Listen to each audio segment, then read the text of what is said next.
আসসালামু আলাইকুম। আশা করি সবাই অনেক ভালো আছেন। নবম দশম শ্রেণীর আরো একটি নতুন গণিত ক্লাসে সবাইকে স্বাগতম। আজকের ক্লাসে আমরা অনুশীলনী 3.2 এর 14 নং অঙ্কটি সমাধান করব। দেখো প্রশ্নটি লেখা আছে p - q = r হলে দেখাও যে p cube - q cube - r cube = 3pqr। এটা দেখাতে হবে। তো যে মানটা দেওয়া আছে আমরা প্রথমে মানটা লিখে নিই। আমরা লিখব দেওয়া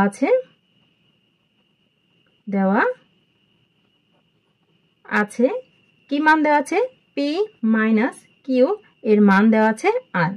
খেয়াল করো এখানে দুটা পদ আছে, p একটা পদ আর - q একটা পদ, আর এখানে একটা পদ আছে r।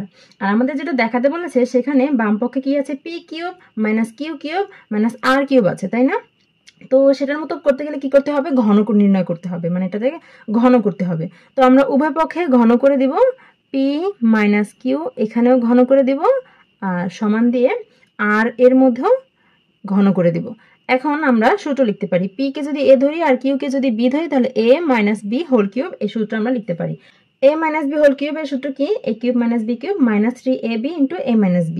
a মানে হচ্ছে p কিউব মাইনাস b মানে হচ্ছে q, তাহলে q cube -3pq p - q, মাইনাসের সূত্রের মধ্যে প্রত্যেকটার মধ্যে মাইনাস আছে, সমান আর কিউব যেভাবে আছে সেভাবেই রেখে দিলাম।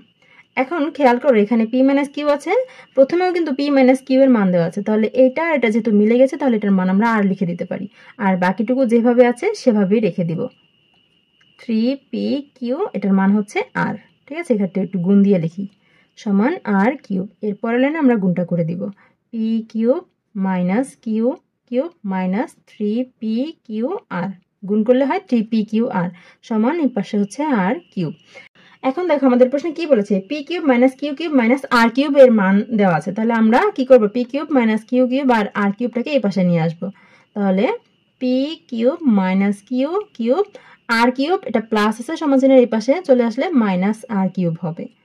আর এই -3pqr এটা সমাধানের এই পাশে নিয়ে আসলে হবে কি +3pqr। দেখো এটা কিন্তু আমাদের দেখাতে বলেছে, তাহলে আমরা যেহেতু এটা বের করে ফেলেছি তাহলে লিখব সুতরাং p cube - q cube - r cube এর মান আমরা বের করেছি 3pqr। দেখাতে বলেছে তাহলে শুড অথবা দেখানো হলো লিখতে হবে। শিক্ষার্থীরা আশা করি বুঝতে পেরেছো। তোমাদের কাজ হবে এখন নিজেরা বেশি বেশি প্র্যাকটিস করা, যত বেশি প্র্যাকটিস করবে ম্যাথ তত বেশি ইজি হয়ে যাবে। আর এই অঙ্কটা কিন্তু খুবই গুরুত্বপূর্ণ, এই অঙ্কটা কিন্তু 13 এর ক নং এর মতোই, সেটা প্লাসের আর এটা হচ্ছে মাইনাসের।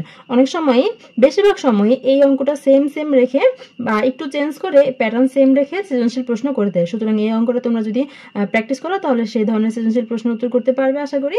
আজকে বিদায় নিতে হচ্ছে। গণিত বইয়ের সকল অঙ্কের সমাধান সহজভাবে বুঝতে হলে আমাদের সাথেই থাকতে হবে। আল্লাহ হাফিজ।